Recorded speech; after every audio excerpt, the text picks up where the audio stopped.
국민 여러분 안녕하십니까?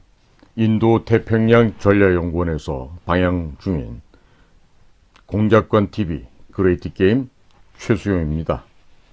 오늘도 저희 방송을 애청하시는 전국 원근 각지의 대한민국의 국민 여러분, 그리고 해외에 계시는 동포 여러분, 모든 분들께 감사를 드립니다. 제가 오늘 전해올 이야기는 북한과 중국산 마약이 전국의 학원가에 퍼지고 있는 이유에 대해서 말씀을 전해드리려고 합니다.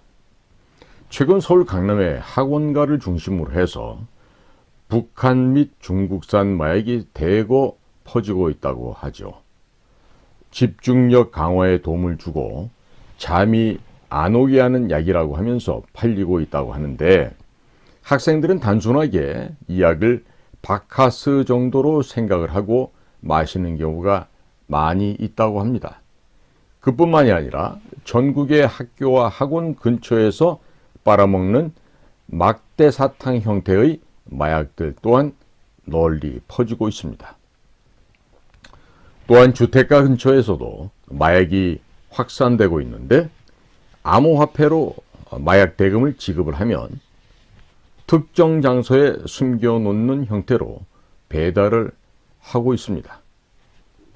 김일성 때부터 마약을 수출하기 시작을 해서 핵무기의 핵 개발 자금으로 쓰라고 북으로부터 교시가 내려왔기 때문에 북은 마약을 국가가 나서서 제약회사 시설에서 대량으로 제조를 하고 이 생산한 마약을 대한민국뿐만 아니라 전 세계를 상대로 마약을 유통시키고 있습니다.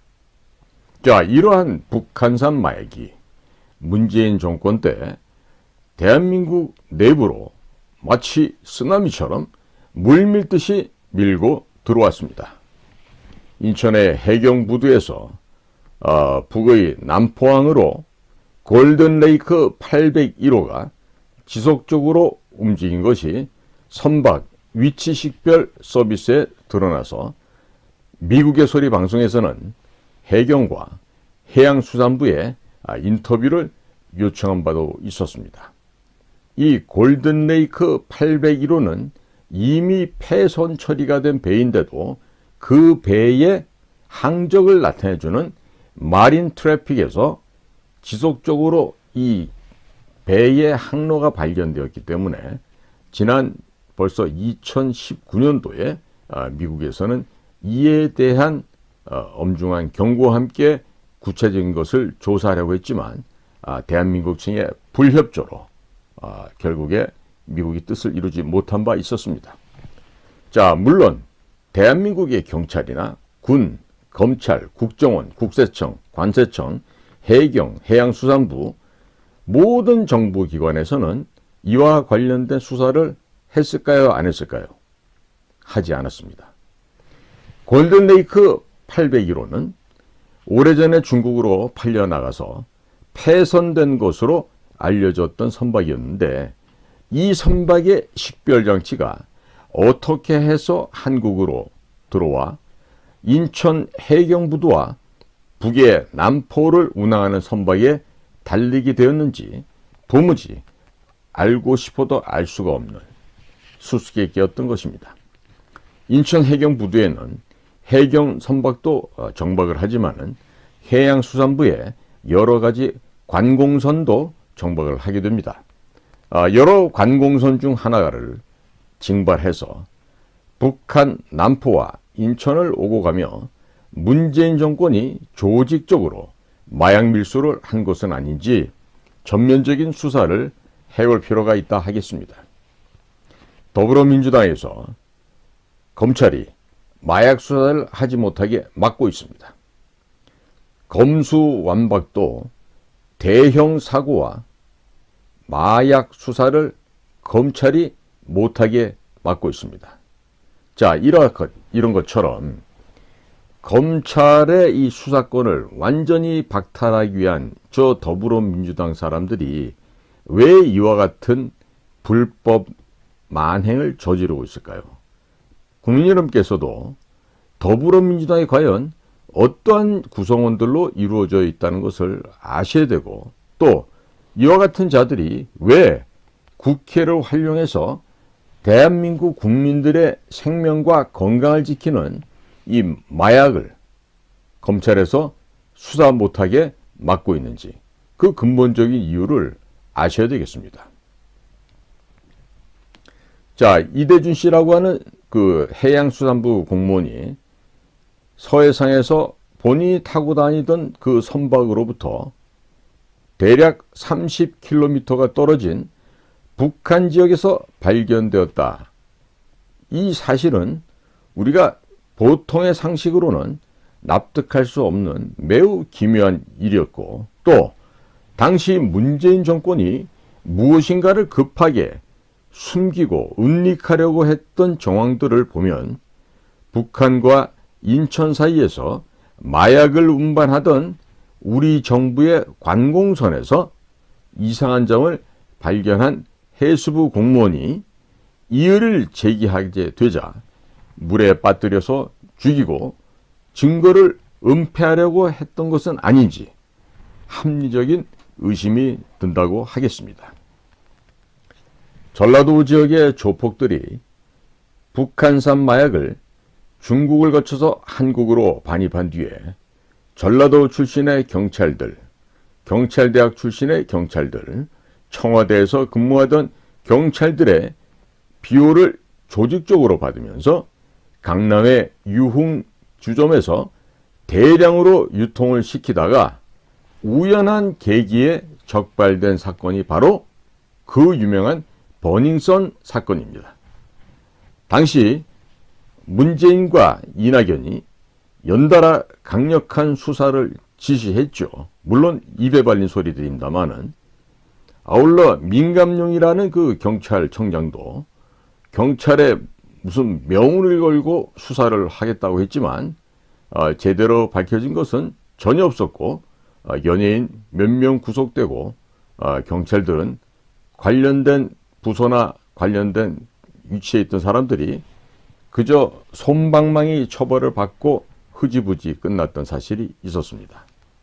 이 버닝썬 사건을 보게 되면 문재인 정권은 북에서 제조한 마약을 문재인 정권이 전라도 조직 폭력배들을 앞세워서 국내에 조직적으로 공급을 하였고, 우리 국민들을 마약 중독자로 만들었을 뿐만 아니라 우리 국민들의 돈을 북한 괴뢰 앞으로 상납하는 새로운 비즈니스 모델을 구축했다는 새로운 사실을 발견할 수가 있겠습니다. 북한과 중국에서 대한민국을 상납하고 싶어 했던 문재인 정권은 무슨 방법을 써서라도 이 대한민국을 북한과 중국에게 상납하려고 했던, 그저 아무 값 없이 헌납하려고 했던 자들이 바로 문재인과 그 일당이 되겠는데, 자, 이들은 북한산 마약을 국내에 풀어서 우리 국민들을 모두 마약 중독자로 만들 치밀한 계획을 짜고 중국 및 북한과 연계해서 이러한 마약 밀반입 계획을 실천했던 것으로 보여집니다. 이러한 과정에서 국내의 마약 유통망의 뒤를 봐주고 국내 마약상들의 보디가드 역할을 했던 것이 누구였겠습니까? 물어보나 마나한 얘기죠. 바로 대한민국의 경찰들이었습니다. 경찰청의 수뇌부에는 중국과 북한의 마약상, 그리고 국내 마약상과 연결된 간부가 반드시 있다는 이야기가 될 것이며, 경찰청의 고위 인사들이 국내에서 발생하는 많은 마약 사건을 덮고 은폐하고 있다는 의심이 현재 팽배해 있습니다. 2021년 4월 25일 한강에서 중앙대학교 의과대학의 학생이었던 손정민 군이 실족사해서 사망하는 사건이 발생한 바 있었습니다. 그 당시에도 경찰은 한강공원 내에 CCTV만 수거해서 영상 분석을 했으면 간단하게 끝날 수 있는 사건을 무엇인가 숨기는 것처럼 어영부영 시간만 끌다가 그냥 마무리한 바가 있었습니다. 이 대한민국 경찰이요, 누구를 위해서 일을 하고 있는 조직인지 알 수가 없습니다. 자, 이 손정민 군의 사건이 발생했을 그 당시에도요, 청년들이 막대 사탕을 입에 넣고 빨고 다니는 장면들이 다른 카메라에는 담겨 있었습니다.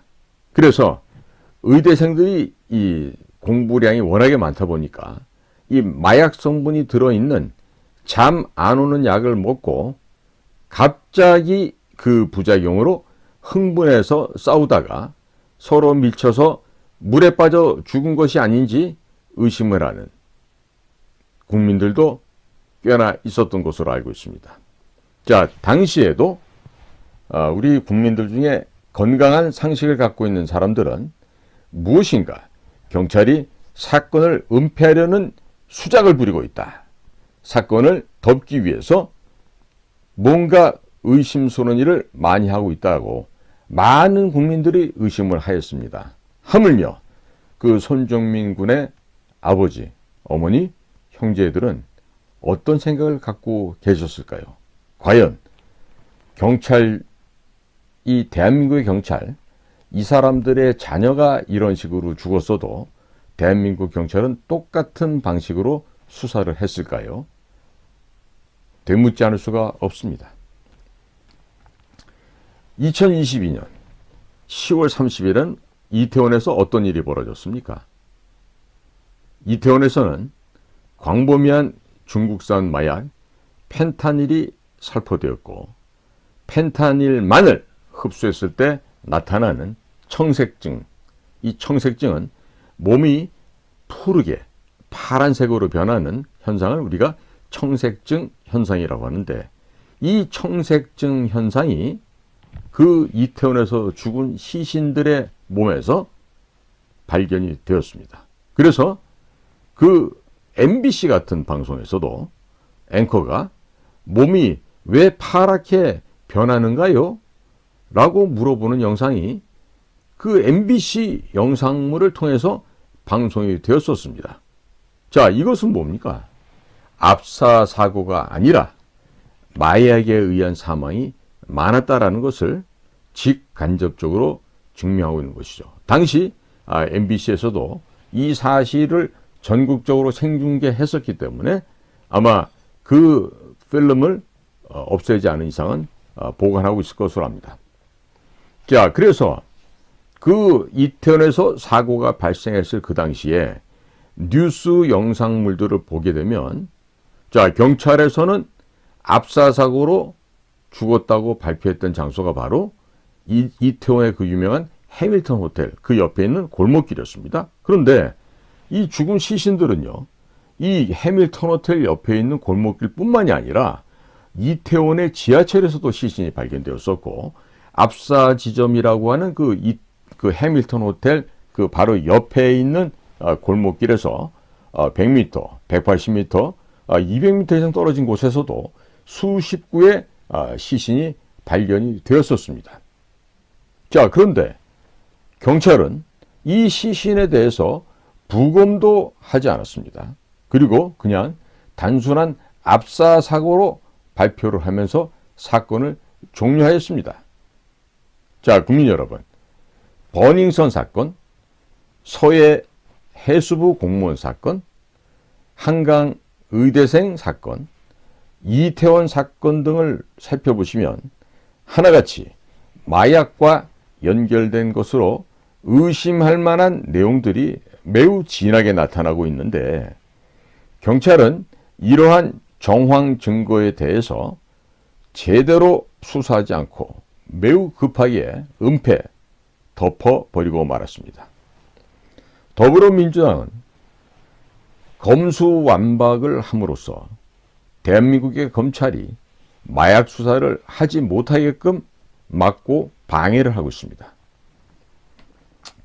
이러한 현상은 현재에도 경찰청의 고위층에 중국과 북한의 마약 조직과 직접적, 간접적으로 연결된 누군가가 존재하고 있고, 그들의 지령에 의거하여 경찰 전체가 마약의 유통을 비호하고 은폐하고 있다는 강한 의구심이 드는 상태입니다.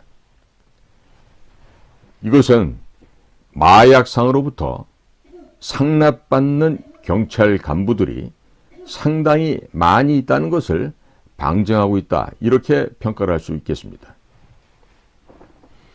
중국의 통일전선부라는 부서가 있습니다. 이 중국의 통전부, 통일전선부는 미국과 대한민국의 펜타닐이라는 중국에서 생산, 제조하는 마약을 풀어서 적성국인 미국과 대한민국의 국민들의 씨를 말리는 작업을 현재 진행 중에 있는데, 이러한 작업을 진행하기 위해서 조직 폭력배들, 특히 전라도 지역 중심으로 되어 있는 이 조폭들을 직간접적으로 운영하고 있다는 사실이죠. 물론 이 조직 폭력배들과 경찰이 한 몸으로 움직이고 있다는 것은 더 이상 강조할 필요조차도 없습니다. 중국의 통일전선부가 운영을 하고 있는 이 비밀스러운 마약상들이 현지에서의 마약상들과 결탁을 하고 북한산 및 중국산 마약을 유통하면서 중국 통전부에 포섭된 현지 경찰들을 활용하여서 사건을 축소, 은폐하고 있는데도 이와 같은 현상이 대한민국에서도 똑같이 지속적으로 반복되고 있습니다. 자, 그렇다면 어느 누가 경찰청 내에서 중국과 연결되어 있을지 한번 알아봐야 되지 않겠습니까? 자, 우선적으로 가장 강력한 의심이 드는 사람 1번, 바로 윤희근 경찰청장입니다. 윤희근 경찰청장은 경찰대학을 졸업하고 법학 석사를 중국 사회과학원에서 취득을 하게 됩니다. 통상적으로 법학 분야에서는 석사 학위를 받던 박사 학위를 받던 주로 미국이나 영국 혹은 독일 아니면 일본 등으로 유학을 가는 경우는 많아도 중국으로 유학을 가서 법학 박사를 받는다는 것은 학위를 쉽게 취득하고 다른 용도로 쓸 목적이 아니라면 이 중국에 가서 법학 관련된 학위를 받는다는 것은 대단히 이례적인 사항이다, 이렇게 말씀을 드리겠습니다. 자, 중국共产党은 다당제 국가가 아니죠. 중국 공산당 일당 독재인 중화인민공화국에서 무슨 법이 필요 있습니까?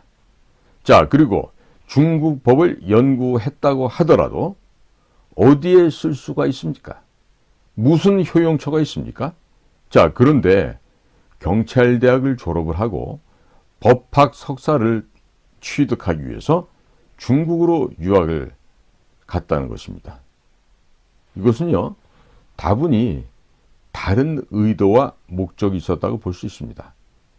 우리 국민들은 이 윤희근 씨에 대해서 합리적인 의심을 할 수밖에 없습니다. 자, 중국사회과학원, 이곳은 중국 공산당이 전 세계를 중국 공산당이 지배를 할 목적으로 공산당이 필요한 그런 요원을 양성하는 곳인데 일종의 스파이 양성기관이라 할 수 있겠습니다. 자, 그런데 대한민국의 국립대학인 경찰대학을 졸업을 하고 이런 중국 사회과학원으로 유학을 갔다고 하는 점도 이해가 되지 않지만, 자, 그러면 윤희근이라는 사람이 중국에서 공부하는 동안에 중국 공산당, 특히 통일전선부 요원들이나 안전부에게 약점은 안 잡혔을까요? 이 점도 또한 매우 궁금합니다. 자, 또 한편 대한민국에는 경찰위원회라는 것이 있습니다. 근데 이 경찰위원회도요, 회장이 이 민변 출신입니다. 야, 그리고 좌파 정부 때는 이런저런 이유를 대면서 경찰에서는 중국으로 연수를 다녀온 사람들이 매우 많이 포진해 있었습니다. 자, 그들 모두가 중국 공산당, 중국의 비밀 영향력 공작 사업을 펼치고 있는 통일전선부, 내지는 공안부, 혹은 안전부, 혹은 군대 내의 총참모본부, 이런 곳에 포섭되었다고 보는 것이 타당하겠다고 평가가 됩니다.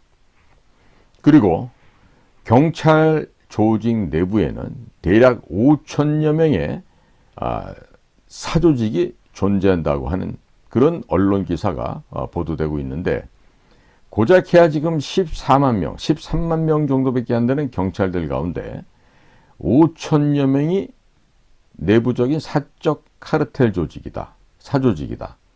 자, 그러면 이와 같은 자들이 과연 단순하게 무슨 저녁 회식만 하는 카르텔일까요? 아니죠. 바로 이와 같은 자들이 중국 및 북한산 마약 수입하고 그 마약을 취급하는 지하 조직, 마약상 조직들과도 연결이 되어 있다고 하면 이것은 국가적인 재난을 뛰어넘는 매우 심각한 문제가 아닐 수가 없습니다. 한편 윤익은 경찰총장이라는 사람의 이력을 살펴보면 7개월 동안에 3단계의 진급을 한 것으로 나타나고 있는데, 아니 무슨 능력이 출중했길래 단 7개월 만에 3계급을 승진을 했었을까요? 그러니까 보통 우리가 일반 무슨 중소기업이다, 이런 그 민간 분야에 있어서도요, 7개월 동안에 3계급 진급을 하는 경우는요, 없습니다. 설령 그 회사의 대표이사가 자기 자신의 아버지라 하더라도 7개월 안에 3계급을 승진을 시킨다, 이런 경우는 절대 없습니다. 자, 근데 우리나라의 통상의 그 기업들, 민간 조직에서조차도 있을 수 없는 일들이 이 경찰 조직에서 일하는데, 그 해당자가 바로 윤희근이라는 사람이에요. 그리고 이자가 경찰청장이 되었는데, 도대체 어떠한 방식으로, 어떠한 원인으로, 무슨 배경으로 이 윤희근이 7개월 만에 3계급을 진급했는지, 승진했는지 조사를 해야 되지 않겠습니까? 자, 그리고 더 심각한 문제.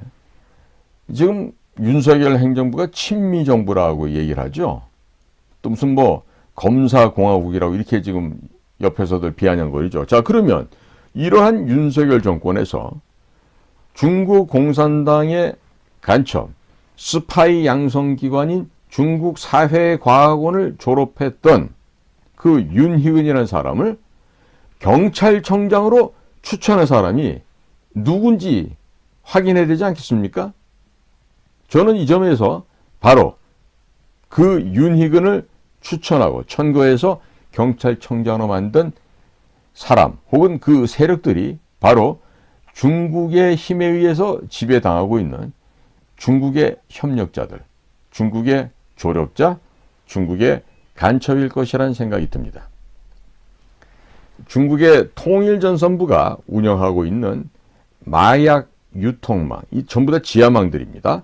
이런 마약 유통망들과 직접적으로 연결된 사람이 바로 윤희근을 7개월 만에 3계급으로 진급을 시켰을 것이고, 또 그 자 혹은 그 세력이 윤석열 대통령에게도 윤희근을 경찰청장으로 천거했을 것입니다.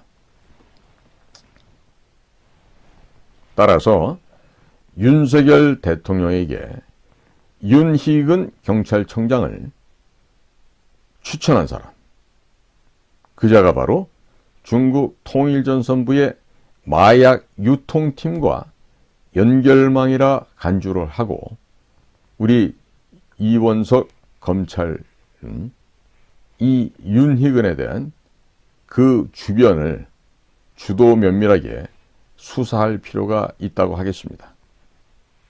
국민 여러분, 더불어민주당이라는 자들이 검찰 수사권을 완전히 박탈하고 수사권을 경찰에게 넘긴 이유를 이제 좀 이해가 가시겠습니까?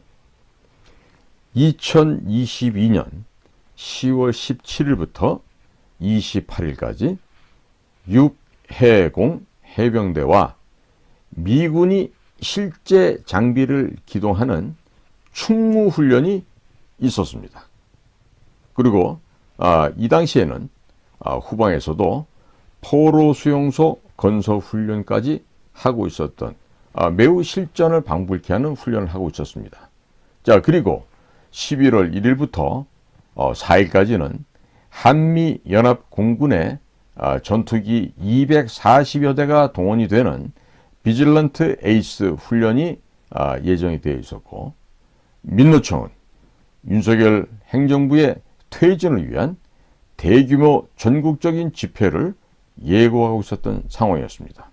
자, 그런데 이와 같이 대구 10월 폭동을 기념하기 위해서 해마다 10월이나 가을이 되면 이 폭동 난동에 집회를 하고 있는 민노총의 동향을 알고 있는 사람이라면 이렇게 움직일 수 없었을 텐데, 윤희근은 바로 그때 휴가를 내고 지방의 산장에서 술을 마시고 휴대폰은 꺼버린 채 잠을 자고 있었다고 하는데, 이게 국가공직자로서 있을 수가 있는 일입니까? 도무지 있을 수가 없는 일인데, 경찰의 총수라는 자가 이와 같이 군대는 훈련을 하고 있고 연이어서 실전을 방불케 하는 비질런트 에이스 한미 합동 공군 훈련이 예정되어 있는데도 이와 같이 고향의 어떤 그 휴게 산장에 가서 한가하게 놀고 술 마시고 잠을 잤다.